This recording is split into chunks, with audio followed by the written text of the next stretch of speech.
안녕하세요. 꿈꾸는 오키입니다. 오늘은 세 번째 영상인데요. 책 한 권을 소개해 드릴까 해요. 바로 더 아티스트 웨이입니다. 이 책에서 말하고 있는 거는요, 창조성은 진정한 예술가, 타고난 예술가들만이 가지고 있는 그런 자질이 아니라 우리 모두의 마음 안에는 창조성이 존재한다고 말하고 있어요.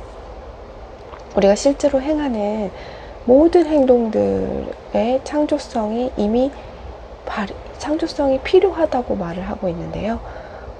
우리가 옷을 입거나 집을 꾸민다거나 아니면 일을 수행한다거나 영화를 보거나 주변에 함께 어울리는 사람들조차도 우리의 창조성의 표현의 일부라고 말을 하고 있는 거죠.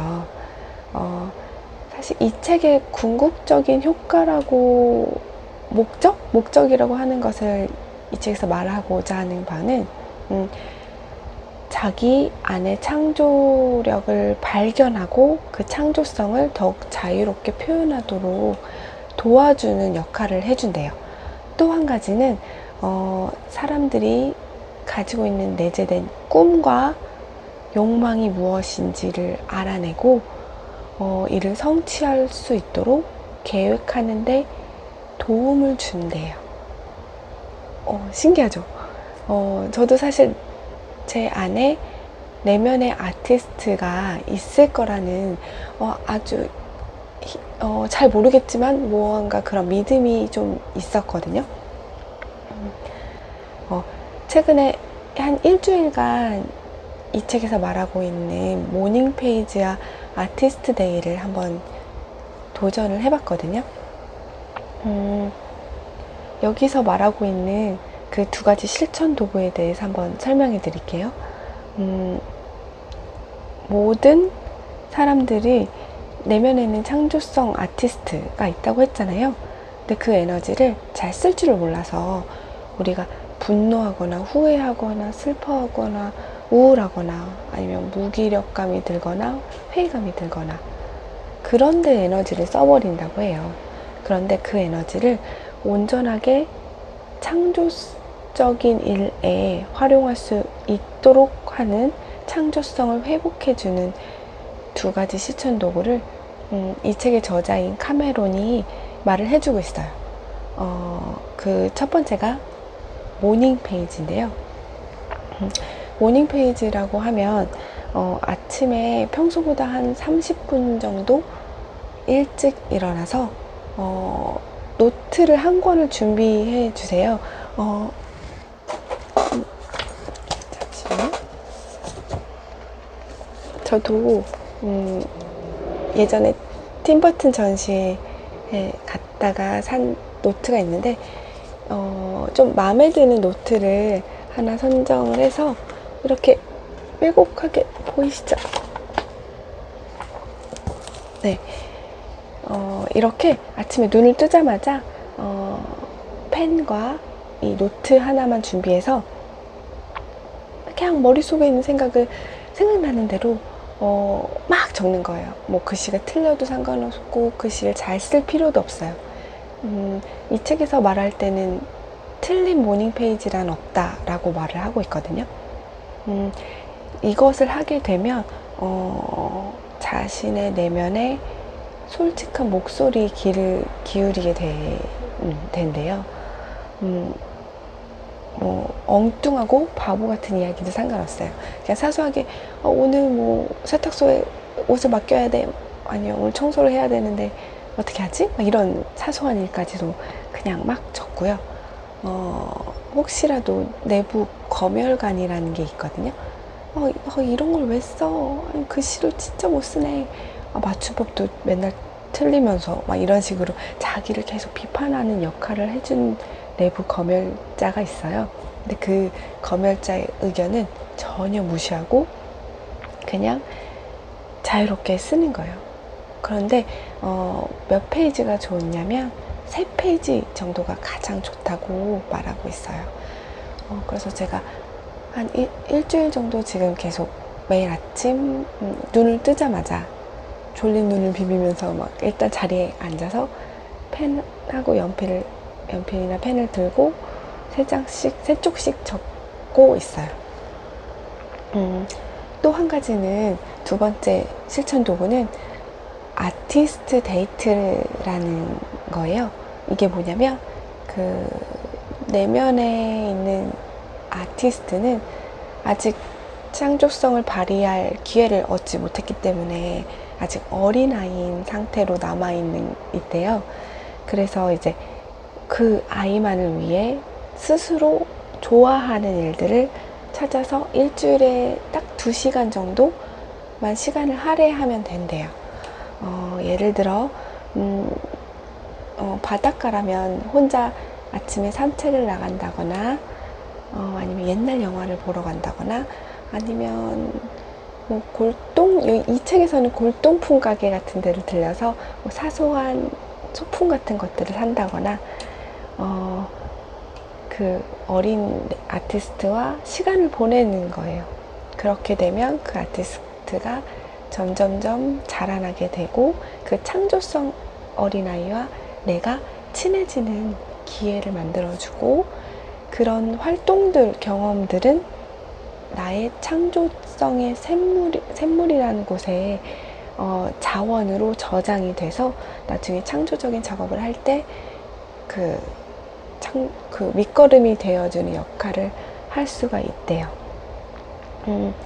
사실 이 책을 쓴 저자는 작가이기도 하고 뭐 작곡가이기도 하고 뭐 프로듀서도 해보고 되게 다양한 역할을 예술적인 활동을 한 사람인데 이 사람도 좀 좌절하고 힘든 시기가 있었나 봐요.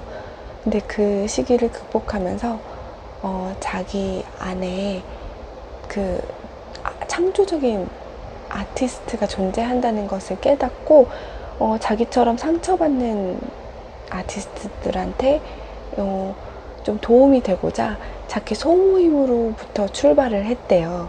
그런데 이게 점점점 시간이 늘수록 이 모임에 같이 합류하고 싶어하는 사람이 늘어나고 이 모임에서 교재로 쓰이던 내용을 정리를 해서 바로 이 책을 만든 거예요. 그리고 이 책이 한 20개국 정도 언어로 번역이 돼서 세계로 뻗어나가서 거의 막 되게 세계적인 운동이 됐다고 해요. 그리고 이 책은 베스트셀러이기도 하고요. 이미 많은 아티스트 분들이 이 책에 대해서 알고 계실 거예요. 물론 모르시는 분들이 계시다면 이번 기회를 통해 한번 저랑 같이 도전을 해보시면 좋을 것 같아요. 이 책에서 말하는 사례를 보면 어떤 영화 감독은 영화를 찍고 싶었지만 못 찍고 있었는데 아티스트 웨이를 통해서 매일 모닝페이지랑 아티스트 데이트를 하면서 일단 처음에 단편 영화를 한 편을 만들었대요. 그리고 나서 또 단편 하나를 만들고 그것을 마친 다음에는 장편 영화에 도전을 해서 장편 영화를 만들었다고 해요. 또 어떤 사람은 작가가 되고 싶었는데 정작 글을 쓰지는 못하다가 처음에 에세이나 비평 기사들을 쓰기 시작을 했고 그리고 나중에는 책과 희곡까지 선보이게 되었대요. 또 어떤 배우는 연기만 했었는데 이 활동을 하다가 피아노를 시작하게 됐고 그 다음에 글 쓰는 타자기 앞에도 쓰고 그림도 그리게 되고 이런 식으로 자기의 창조성의 영역이 좀 더 자유로워지고 확장되는 경험을 얻었다고 하는 사람들도 있더라고요. 되게 놀랍지 않나요? 저도 제 안에 내재된 창조성을 좀 더 끄집어내서 좀 더 자유롭게 발현하고 싶다는 생각이 들었어요. 일단 또 모닝 페이지에 관해서 조금 짧게 좀 설명을 드려보면, 제가 궁금하면서 궁금했던 점이었는데, 이거는 제가 좀 인터넷이나 이런 데 자료를 좀 찾아봤더니 제 궁금증이 좀 풀리더라고요. 어떤 거는 어떤 내용이냐면, 왜 세 페이지를 꼭 써야 하느냐라는 질문이었는데, 이게 이 작가가 오랜 소모임들 경험하고 사람들을 접하면서 심사숙고를 해서 결정한 양이라고 해요. 그 세 쪽 이하로 쓰게 되면 물이 끓는 거에 비유를 하더라고요. 물이 끓지 않아서 좀 나오다가 말게 되고, 또 세 쪽 이상 너무 많이 쓰게 될 경우에는 불을 너무 세게 지핀 나머지 자기 반성의 경지까지 이르게 되고, 또 그렇게 하다 보면은 이제 그날 하루가 온전하게 정상적으로 보내기 힘들 정도로 좀 감정적으로 힘들 수도 있기 때문에 딱 세 쪽 정도가 적당하다고 해요. 또 하루 정도 빼먹었다고 해서 그 다음날 만회하려고 막 6쪽을 쓴다던가, 아니면 그날 감상에 젖어서 막 앞서가려고, 능숙하게 앞서가려고 하지도 말래요. 그냥 단 세 쪽 정도를 그냥 검열 없이 자유롭게 나오는 대로 쓰면 돼요. 그리고 또 하나가 있는데, 제가 궁금했던 점이에요. 예전에 2, 3년 전에 했을 때는 막 밤에도 적고 시간 날 때 그냥 아무 때나 적고 했었거든요. 근데 그때 효과를 좀 잘 못 봤던 이유가 이거가 아닌가 싶어요. 제가 지금 아침에 일찍 일어나서 찍다 보니까 목소리가 조금 잠겨 있는데 양해 부탁드릴게요. 왜 아침에 써야 하는가? 라는 질문에는 작가가 이렇게 답하고 있더라고요. 저녁에 쓰게 될 경우에는 그날 하루를 되돌아보는 역할밖에 하지 않는데요. 그렇게 되는 거는 바로 일기랑 같죠. 그런데 모닝 페이지는 일기가 아니라는 거예요. 이 모닝 페이지의 주요 역할은 우리가 의식적 혹은 무의식적으로 그날의 진로, 그날의 계획을 한번 생각해 보는 부분에 좀 의의가 있기 때문에 밤에 하는 것보다는 아침 일찍 일어나자마자 하는 것이 가장 효과적이라고 해요. 또 이제 아침 일찍 할 경우에 이제 우리가 자고 일어났을 때 잠재의식 속에 남아있는 정신적 추적자로서 글이라는 수단을 이용할 뿐이다 라고 말을 하고 있어요. 이렇게 모닝 페이지를 아침에 꾸준히 하다가 보면 우리가 생활하면서 삶에서 부딪히는 문제들, 그리고 일상생활에서 떠오르는 아이디어, 이런 것들을 한번 끄집어내는 역할을 해주고, 그걸 쓰고서 또 일상생활을 하루를 보내면 우리의 무의식 안에서 그것들이 이제 활동을 하기 시작한다고 해요. 그래서 꼭 아침에 새 페이지를 쓰는 게 중요하다고 합니다. 그리고 또 한 가지 궁금했던 점이, 제가 이거를 꼭 손으로만 써야 되나?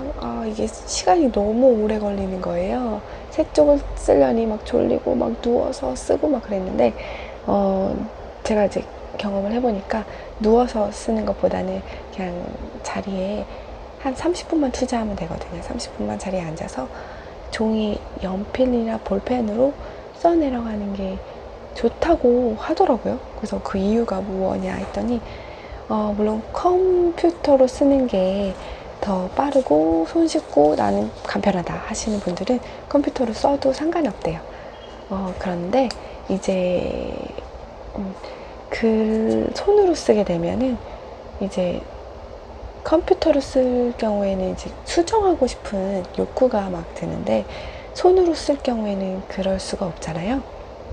그리고 좀 더 자유롭고 어지럽고 산만하고, 그리고 연결성이 없고 가벼울수록 모닝 페이지는 더 효과를 발휘하는데, 손으로 쓸 경우에 그럴 가능성이 더 높다는 거예요.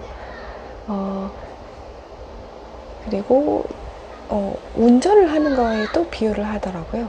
운전을 천천히 할 경우에 우리가 지나가면서 여기에 무슨 가게가 있네, 여기에 뭐가 있구나 라는 것을 천천히 보면서 지나갈 수 있는데, 빠르게 지나갈 경우에는 어디에 뭐가 있었는지 알 수가 없는데, 손으로 천천히 쓰게 되다 보면 좀 더 자기의 생각, 마음을 들여다 볼 수 있고 천천히 음미하게 되고, 그것을 천천히 써내려가는 것이 더욱더 도움이 된다고 합니다.